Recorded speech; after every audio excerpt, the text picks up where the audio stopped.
Welcome to the North Group podcast. At North Group, we're constantly invited into organizations in order to influence leadership and organizational behavior. It is absolutely fascinating. I'm your host, Roger North, and we'd like to invite you into that conversation.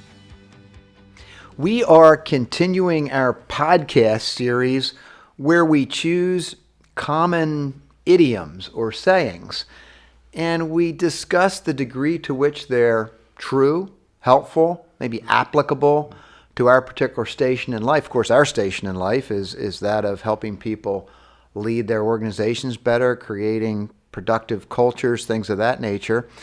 And so I am here today with my good friend, my colleague, and I might add, our resident wordsmith, Mr. John Zeswitz. John, welcome. I'm glad you've joined me today. How about that introduction? That is quite an introduction. So you better get it done here today, my friend. Yeah, for sure. Hey, you know, the idiom that we have chosen today is sticks and stones may break my bones, but words will never hurt me. Now, I started thinking about this after we chose it, and I thought this was very, very common, a very common saying for me, or in my sphere, if you will, when I was in elementary school. I don't know that I've heard it that much since, but we tossed it around a lot. But I think even as a third grader, I knew that it lacked veracity. Sure. What do you think? Sure. Yeah. There's something inherently off in that concept. Sure. So we're actually denying something that we're wired to feel. So when something is hurled at us, so I was raised in a family of 5 rambunctious boys. We spent a lot of times with sticks and stones, and indeed we didn't necessarily break any bones, but when they connected, they hurt. And if you mean literal sticks and stones? Literal sticks and stones. There's a few scars. That's a high level of rambunctiousness. We were, yeah, we certainly were, and there were 5 of us. So, God bless my parents. But with that, there is an acknowledgement that there's responsibility that's in there, and I think sometimes we can move past that when we just embrace that phrase real quickly. You know, that just and it's probably morphed, Roger, I don't know, over time, maybe to, kind of like toughen up. Yeah. Don't take it seriously. Don't personalize it. Yeah. And those things are right and appropriate within certain limits. I wonder how that limit that you just spoke about, which I think there is a certain amount that we ought to be able to let us roll off our back, so to speak. Sure. And I think when you have we'll just call it broadly, a leadership position. You're a leader in a family, in an organization, in a ministry, in a nonprofit, whatever it might be. You're going to get a certain amount of, let's just say, feedback that is not favorable. And one of your jobs, I think, and those jobs of those around you, is to separate, here's another saying, the wheat from the chaff, so to speak. Where are the nuggets in there that we could learn from? And where is it just somebody blowing off steam, so to speak, which we as leaders recognize as part of our role to allow that, to move on and to not absolutely take it too seriously. So I'm wondering, we have entered this era where I've heard people use a phrase, we've entered a culture of offense. And I think a couple folks in our firm here have read a book, which I have not read, but probably should. I think it's called Unoffendable. Have you seen that one, John? I've not seen that. I saw it on a desk title or two around here at North Group. But anyway, I'm thinking about this phrase, sticks and stones may break my bones, words will never hurt me, along a continuum. Yeah. So I don't want to go all the way to the idea where I almost welcome being offended so that I can lash out in some fashion, but I also don't want to be at the other end of the continuum where I deny the reality of the hurtfulness that words can impart. And the main reason I don't want to be there, and I wondered what advice you have in this area, the main reason I don't want to be there is because I want to choose my words carefully, because we know that language matters and that the tongue is a weapon. Absolutely. So what are you thinking about? Like, if you and I were having this conversation in a coaching setting, and maybe that's what this is, what would you tell me as a leader? Where should I park my vehicle along that continuum? Yeah, that's a great question, and having had this conversation with some clients and direct reports in the past, for me, the conversation starts around, what does forgiveness look like? What an interesting place to start. So forgiveness really becomes, one of its best definitions that I've heard is you are giving up the right to respond when you have been wronged. The issue isn't whether or not you've been wronged. The issue isn't necessarily how you are inclined to respond in that moment, which is what a lot of dialogue can be, or diatribe, which has become certainly very acerbic in our culture today. But I'm giving up that right, which, to your point, now I'm choosing what my response will be. And that can be thoughtful. It doesn't need to be in the moment. I think it warrants taking time. We've all heard the old life hacks of, okay, so if you receive an email and just type out your response and let it sit in the inbox. And I was never really comfortable doing that because my techno deficiency, I hit the wrong button. might and fly whoops, out. Yep, and it's sent, But there's something to that about choosing our words, because we either believe that words matter or they don't. And if words matter, they're going to leave a mark at some level. Now, we get the opportunity to choose what kind of mark they leave. But for a lot of these conversations, it was a starting point of, so what's forgiveness look like? That's interesting. So if I were trying to adjust my position along this continuum that I created for our conversation here, and I have leadership responsibilities, I would say in general, I'm trying to adjust it more to the left. That when I say the left, I'm thinking the right is all the way out of culture of offense. Yep. The left is words never matter, which I know not to be true. Right. But I'm trying to move it a little bit more in that direction. How would you advise that I do this? Now, I hear you saying start with forgiveness, and I really like that idea because it wouldn't have occurred to me as a place to think about this. I think those conversations are truly developmental. So when it matters where we start from, because that determines our mindset and our framework. But then there's like a 4-step process in those conversations, that I think can just be really helpful. Outline it for us, John. Could be really helpful. So the 4 steps that I'll encourage folks to think through, and and to be candid, I've had to learn how to think this way, because this wasn't natural, this wasn't inherent. Someone would say something, and it would be, okay, so how am I going to react to this? So as I think about the circumstance and pulling apart what I understand the nature of the circumstances to be, first thing I need to do is recognize, okay, I've got a narrative in my head.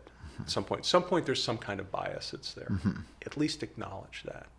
So what would be an example of that? What would you think about? So I'll give you an example, since we talked about my brothers. Yeah. Right? So it would be, I would have a brother who would take something from me, and I would infer his motive. Okay.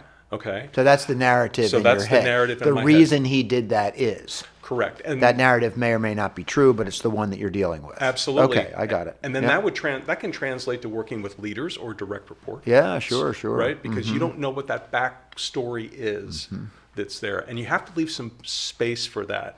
So you do your best to understand the circumstances and to really study the person. But then you start with the starting point is, okay, is this true? Is what I'm about to say true?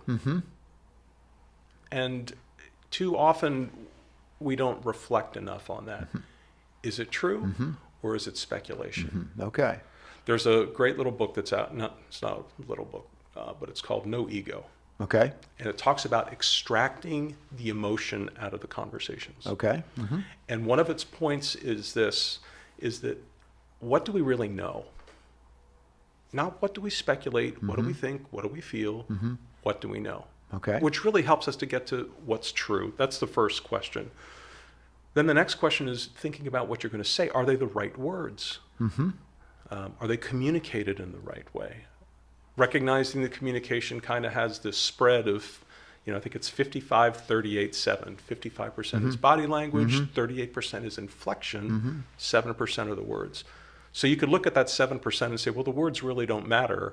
Or you can look at the converse and say, because words are only 7% of the equation, they really matter. That's a good way to look at it. So how would you connect these two together? Because we want to speak truth, but the words with which we speak that truth, that's step number 2, right? Step Correct. number 1, is it true? Right. Step number 2, are they the right words? That connection is extraordinarily important, right? Absolutely. Because I've been in a number of conversations, I would even say in the last year or 2 years, about the word candor. Mm-hmm. And I think we could use more candor in our society, but don't I have a responsibility to think about what I know about the other person before I enter candor territory?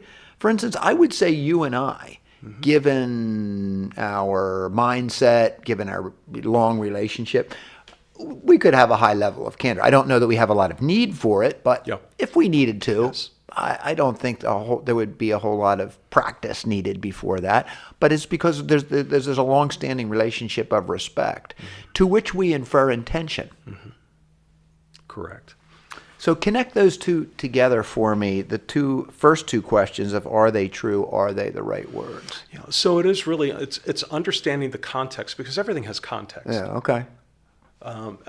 All things have context, and it's so intriguing that oftentimes the context is 1 or 2 layers beyond, what the conversation is actually about. Okay. So we can infer and assume that the conversation is about this, because this is what we've come to the conversation to expect. We're going to deal with this issue. This is what we're going to talk about.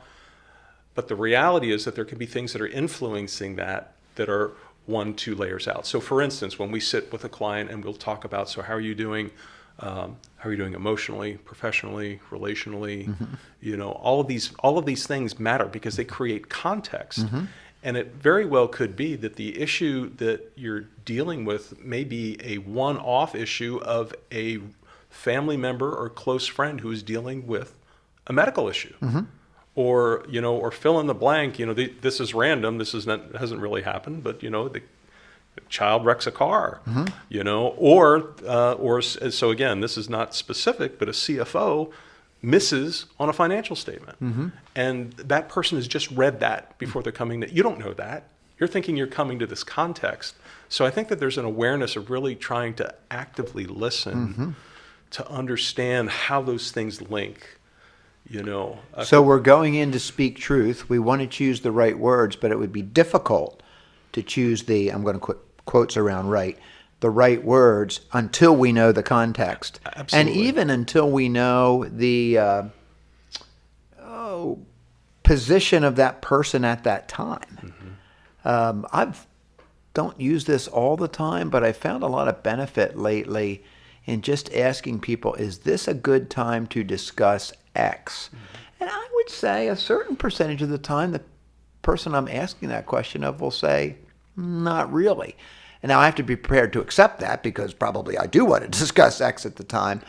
But that allows the person to contextualize their response in a way where their sticks and stones won't break their bones, so to speak. Absolutely. Because I think here's one of the things that can happen when we condition around that phrase. I guess that helps your third step, doesn't it, John? It does. It that gets us absolutely- to your third step, which is it the right time? Is it the right time? Okay. Is it the right time? So I need to be open to that. So the right time could be 2 hours from now. The right time could be 2 days from now. I think depending upon the issue, you want to establish time frames. So if now is not the right time, when is a reasonable right time? That could be in some cases, for instance, in a biblical narrative, it was months before Nathan confronted David over his adultery. I mean, so there's a whole setting of the table that I think sometimes occurs in that, and we need to ask ourselves, is it the right time? So for us as leaders, what gets in the way of that? In your experience, maybe for you personally, I think I can say some things for me personally. What gets in the way of waiting that for the right time? Well, we're leaders. We want to get it done. We want to get it done. Okay. We want progress. We want to move things along. We need to move forward, and why can't why can't everybody just see that this is how we need to move forward? Yeah. I've been guilty of the opposite too, John. As you were talking, I was thinking of, I was actually thinking of a specific situation. So I can't even say how many years ago, 15, 20 years ago, when I was in a difficult coaching relationship. And I'll say difficult because it was just hard to help that particular leader move to the spot that he expressed that he wanted to move to. And so I would go into each meeting saying, I think this needs to be the day when this issue gets verbalized and he gets challenged around it, and I'll make sure that I do it in the right timing and in the right way. And then what would happen, and this was an emotional response on my part, is we would begin with some other subject, around how he was doing, as you mentioned, emotionally or physically or spiritually, whatever it might be.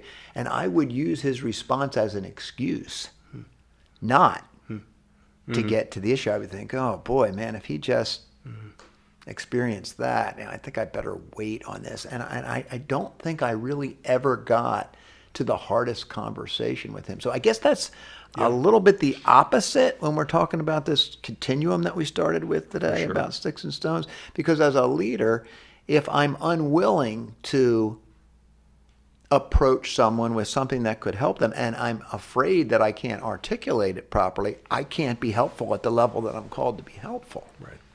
Right. And which I think there's a linkage that exists, Roger, to that point of how does active listening integrate into this? Say a little bit more about what you mean by active listening. So what's the components or elements? So when we talk about active listening, there've been a lot of, I think, synonyms that have kind of emerged into modern culture. Mindfulness is now a term that we hear a lot. Prior to that, it was being present. I think there was a great book. I'm not going to get the author.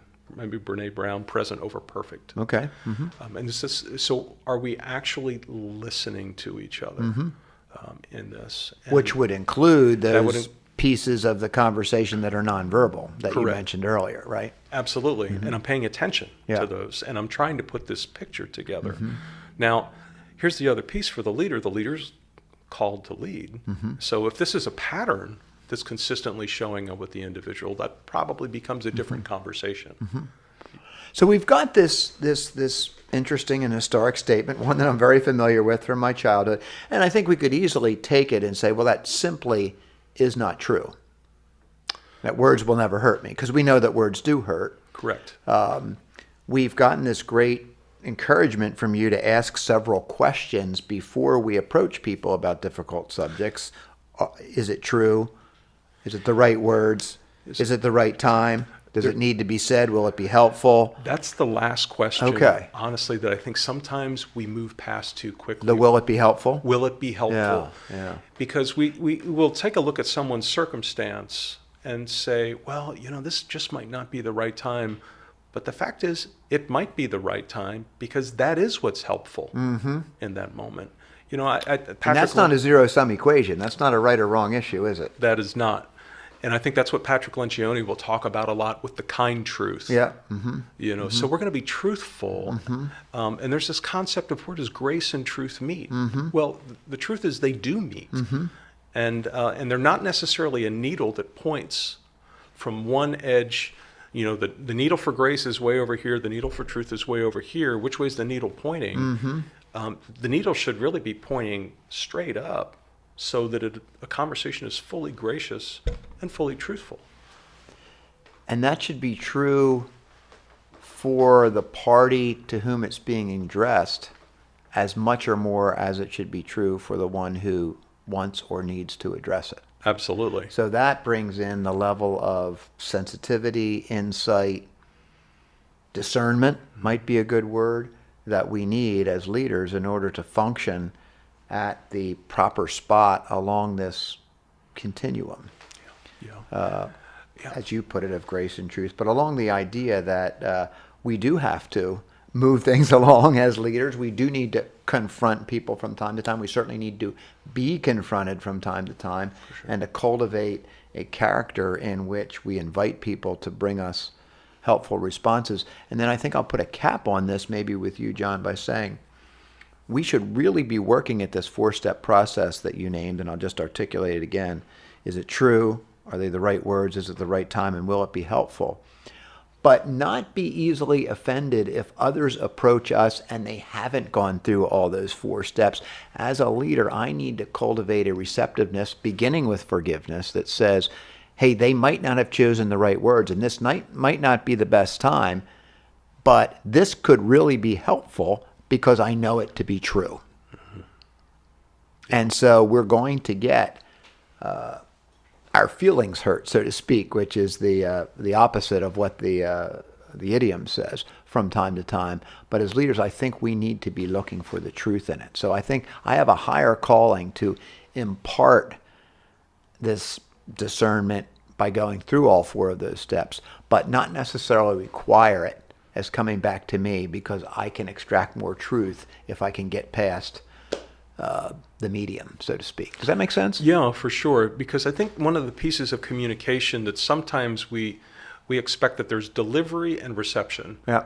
Well, that's only half the equation. Mm-hmm. There's delivery, reception, understanding, and then what's expression that comes back from that. Mm-hmm. So we have a tendency to think that communication is, as leaders, right, we want to have the conversation, and we want to know once we've had the conversation, okay, we've had the conversation, it's moving forward, incrementally or not. But the reality is conversation and progress is often a step here, a step here, a step forward, a step back. We know the 3 steps forward, 2 steps back. That's probably a podcast for a different day. Yeah, right. Right? But there is that reality within communication that it's, in many ways it's a ping pong. Yeah. And if we give ourselves the freedom to believe this idiom, what does that do for us related to the vigilance of our own words? Mm-hmm. And if we care a little less about our words and where they land, does that begin to impact the way that we listen to others? Well, for sure. And if that's the case, then we start to have a breakdown in achieving our desired destination.